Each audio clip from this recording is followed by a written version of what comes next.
OTT வந்து இந்த மாதிரி ஒரு படம் ரிலீஸ் ஆகிறதுக்கு முன்னாடி இவ்வளோ அமௌண்ட்டு கொடுத்து ரைட்ஸ் வாங்குறாங்க அப்படின்றப்போ ஒருவேளை அந்த படம் வந்து எல்லாரையும் சாட்டிஸ்ஃபிகேஷன் பண்ணுற ஒரு படமாக இல்லை பெருசாக ஓடலை அப்படின்னா அது ஒரு பெரிய நஷ்டம் தானே.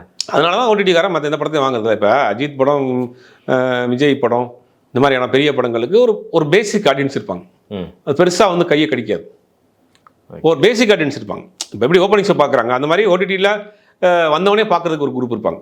ஏன்னா என்ன வந்துருச்சா, இது வந்துருச்சா, குட்பேடகில் வந்துருச்சாங்கிறது பார்க்கறதுக்குன்னு ஒரு கூட்டம் இருப்பாங்க.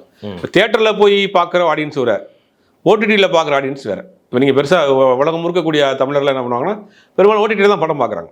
ஏன்னா அவங்க தேட்டரில் போய் அங்கே நிறைய ரூல்ஸ் அண்ட் ரெகுலேஷன் இருக்குது. குழந்தைங்களை தூக்கிட்டு போக முடியாது, ஆக்ஷன் படங்களுக்கு ஏ சர்டிஃபிகேட் படங்களுக்கு குழந்தைகளை கொண்டு போக முடியாது.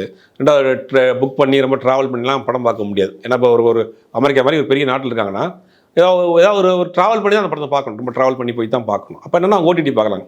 அந்த ஆடியன்ஸ் ஓடிடிக்கு இருக்காங்க. அப்போ ஓடிடியில் படம் வந்தோடனே முதல்ல என்ன பண்ணுவோம்னா அது பெரிய ஆர்டிஸ்ட் படம் தான் உடனே பார்த்துருவாங்க. ஒரு சின்ன படங்கள் நல்லா இருந்ததுனா தான் அதை போய் தேடி கண்டுபிடிச்சு பார்ப்பாங்க. அப்போ இந்த பேசிக் ஆடியன்ஸ் இருக்காங்களா, ஓப்பனிங் ஆடியன்ஸ், அது வந்து ஒரு பிஸ்னஸ் இருக்குது. அதை வந்து ஓடிடி நிறுவனங்கள் அதுக்கு மட்டும்தான் இப்போ பயன்படுத்துகிறாங்க. முந்தைய எல்லா படத்துக்கும் காசு கொடுத்து வாங்கியிருந்தாங்க.